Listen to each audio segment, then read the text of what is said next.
Hi guys, I'm Hemant Jain and welcome back to your favorite show HJ Presents Fun with Stocks. So guys, आज की class में मैं थोड़ा बहुत discussion करना चाहूंगा एक्सिस बैंक पे। एक्सिस बैंक पे मेरे को एक डिसेंट इनफ अपॉर्चुनिटी नजर आती है, तो मैं आप सभी के साथ भी शेयर करना चाहता हूं कि एक्सिस बैंक में करंटली क्या अपॉर्चुनिटी है, किस प्राइस पे अवेलेबल है एंड फ्यूचर में कुछ महीनों में, मैं ये नहीं कह रहा 1 महीने 2 महीने, 5-6 महीने में हम एक्सिस बैंक पे किस तरीके के टारगेट अचीव कर सकते हैं अगर हमने अभी की तारीख में, अगर हमने राइट नाउ सही डिसीजन मार्केट में लिए तो मैं स्क्रीन आपके साथ शेयर कर देता हूं। Allow me just 1 second. या तो गाइस, आप सभी को मेरी स्क्रीन दिखाई दे रही होगी। तो एक्सिस बैंक हम देख पा रहे हैं कि एक्सिस बैंक ने जो है रिवर्ट करना स्टार्ट कर दिया है। By the way, axis bank ऊपर से टॉप से लगभग 30% डाउन है। एक्सिस बैंक टॉप से लगभग ऑन एन एवरेज लगभग एक्सिस बैंक टॉप से जो है 30% डाउन है। एक बार मैं ये चीज देखने की कोशिश करूं कि एक्सिस बैंक टॉप से जब जब 30% गिरा है तो उसको कितनी बार कितना टाइम लगा है वापस से ऑल टाइम हाई तक जाने में। बाय द वे हेमंत, आपका हाइपोथेसिस कहां से आया कि एक्सिस बैंक वापस से ऑल टाइम हाई पे जाएगा? तो यार देखो, जितना मेरी अंडरस्टैंडिंग है, जितनी मेरी लिमिटेड अंडरस्टैंडिंग है ऑफ द मार्केट, मैं जिस तरीके के डिसीजन मार्केट में लेता हूं, अगर किसी कोई भी कंपनी के सेल्स और प्रॉफिट लगातार ग्रो कर रहे हैं एंड सेल्स एंड प्रॉफिट एकदम ऑल टाइम हाई पे हैं, तो बैंक को ऑल टाइम हाई पे जाना पड़ेगा। कोई नहीं रोक सकता, बिलीव मी। बैंक को ऑल टाइम हाई पे जाने से कोई नहीं रोक सकता। आप चाहे कुछ कर लो, no matter what you do in the market, Axis Bank all time high पे जाएगा। क्यों जाएगा, एक बार देख लेते हैं। ठीक है, तो मैं यहाँ पे आया अपनी स्क्रीन पे। Allow me just 1 second. या मेरी स्क्रीन आपको दिख रही होगी। मैं सीधा screener.in पे जाता हूँ। ठीक है, यहां पे मैं एक्सिस बैंक पे गया। बहुत ज्यादा फंडामेंटल एनालिसिस नहीं करूंगा यार, मैं आपको बस मोटा मोटा क्या मैं चेक करता हूं वो मैं एक बार आपको गाइड कर देता हूं। लार्ज कैप कंपनी है, पी रेशियो 15 से कम है, बहुत ही अच्छी बात होती है। P ratio at the same time median से भी बहुत नीचे है। मीडियन है 15, करंट की पी रेशियो है 11, तो मीडियन से भी 50% डाउन है, which is again a great opportunity.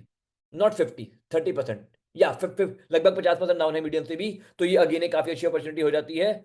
And मैं अगर बैंक के या ट्रेलिंग 12 मंथ अगर मैं रिजल्ट देखूं, आपको रेवेन्यू एक्सिस बैंक का जो मार्च 2013 में 27,000 करोड़ का हुआ करता था, वो बढ़ते बढ़ते 1,25,000 करोड़ तक पहुंच गया है। Dot standing at a dot all time high level. Net profit जो 5,000 करोड़ का हुआ करता था, अगेन बढ़ते बढ़ते 28,000 करोड़ तक पहुंच गया है। Again standing at an all time high level. Company की लोन बुक एकदम स्ट्रॉन्ग है, ऑल टाइम हाई लेवल पे है। कंपनी में पब्लिक की होल्डिंग मिनिमम है, मतलब बहुत ही कम है, सारा ही होल्डिंग लगभग 93% की होल्डिंग कंपनी की पावरफुल प्लेयर्स के हाथ में है। तो मैं टाइम वेस्ट नहीं करूंगा इसमें डिटेल में जाने में। Fundamentally company is a great company, it's a large cap great company of India. तो अगर मैं चार्ट पे जाऊं तो सर, अगर इतनी ही ग्रेट है तो 30% गिरी क्यों? प्लीज कीप इन माइंड, ऐसी कंपनीज को 30% गिराया जाता है सो दैट रिटेलर्स के स्टॉप लॉस ट्रिगर कराए जा सके। यस, आप लोगों के एसएल हिट कराए जा सके। जब आप लोगों के एसएल हिट हो जाते हैं, उसके बाद कंपनी को वापस से ऑल टाइम हाई पे ये लोग ले जाते हैं। तो फॉर दैट रीजन मेरे अकॉर्डिंग कंपनी गिरी हुई है। अब वापस क्यों बढ़ेगी? क्योंकि sales and profit all time high पे है। सर कितना टाइम लगेगा? इसके लिए मैं एक बार बैकडेटेड एनालिसिस करना चाहूंगा कि पास्ट में जब जब एक्सिस बैंक 30% गिरा था, उसको कितना टाइम लगा था। उससे हमें एक मोटा मोटा आइडिया हो जाएगा कि लगभग लगभग इतना समय लग सकता है। ठीक है, तो लगभग 2014 से ही टेस्ट करके देखते हैं कि एक्सिस बैंक जब ऊपर से 30% गिरा था, तो यहां से 30% गिर गया था एक्सिस बैंक लगभग यहां पे। उसके बाद और गिरा था, मुझे उससे फर्क नहीं पड़ता है, because last when I checked in my dictionary there was no stop loss. तो मेरी डिक्शनरी में स्टॉप लॉस नहीं है, तो मैं स्टॉप लॉस की बात कर नहीं पाऊंगा। आई एम सो सॉरी अगर आप लोग स्टॉप लॉस वाले ट्रेडर्स हो तो। यहाँ पे हमने बाय किया होता 30% गिर के, ऑल टाइम हाई लेवल वापस से टच करने में लगे थे 1 साल। 1 साल में 43% gain. Please try to understand, जब बैंक ऊपर से 30% गिरता है तो वापस बढ़ने में इसको लगते हैं, इसको 45% का गेन मोटा मोटा हमें देना पड़ता है। तो लगभग 43% का गेन दिया इसने। उसके बाद क्या दोबारा से 30% गिरा? Let me check. Yup, absolutely लगभग यहां पे जो है दोबारा से ये चुपचाप 30% गिर गया था। और यहां से वापस से ऑल टाइम हाई जाने में कितना समय लगा? अब 400 दिन लगे हैं, लेकिन यार 400 दिन में भी 42% के रिटर्न, मोटा मोटा 30% के कैगर हो जाता है, जो which is again a great return.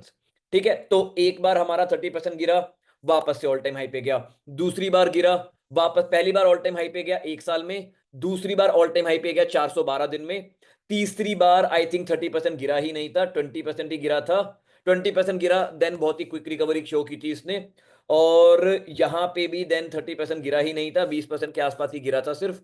और उसके बाद यहाँ पे भी वैसे तो देखो ये 20% गिर के मुड़ने वाला था, जनरली 20% गिर के मुड़ जाता है, लेकिन कभी कभी ज्यादा भी गिर जाता है। तो 30% एक्सिस बैंक गिर गया था लगभग यहाँ पे कोरोना के दौरान।